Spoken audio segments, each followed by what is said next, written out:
વડોદરા શહેરમાં 10 દિવસ દબાણ કામગીરી બાદ આજે ડભોઈ નગરપાલિકા પણ એક્શનમાં આવી છે.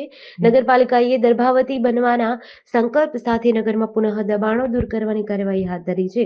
ડભોઈ નગરના મુખ્ય રસ્તાઓ ઉપર ઓટલા ચણી રોડ ઉપર દબાણ કરનારા નગરના મોટાભાગના દબાણો દૂર કરવાની કાર્યવાહી શરૂ કરાઈ છે.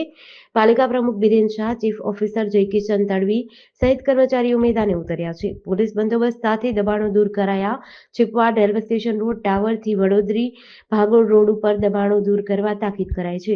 મારું એવું માનવું છે કે વિનાશ થશે તો જ વિકાસ થશે.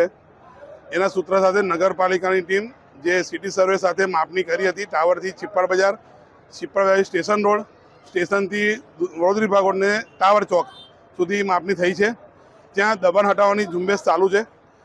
લોકોએ નગરની ટીમ દબાણ શાખા હટાવવા આવતા લોકોએ સ્વયંભૂ પણ પોતાની જગ્યાઓ જે માર્કિંગમાં આવી છે તોડવાનું ચાલુ કરી દીધું છે.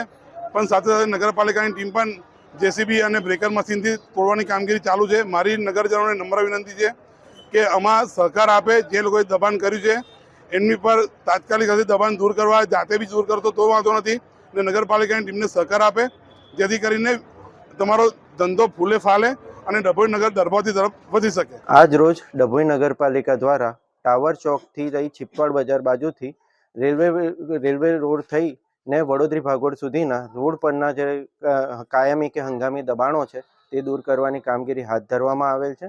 જેના અંતર્ગત રોડ પરની સાઈડ પર આવેલા જે રસ્તા પરના દબાણોમાં ઓટલા ને એ બધું લોકોએ બનાવેલું હતું તે દૂર કરવાની કામગીરી હાથ ધરવામાં આવશે. અને ટ્રાફિકને અનુરૂપ લોકોને જે ટ્રાફિકની સમસ્યા શહેરના મધ્યમાં વર્તાઈ રહી છે તેને દૂર કરવાના ભાગરૂપે આ કામગીરી થઈ રહી છે.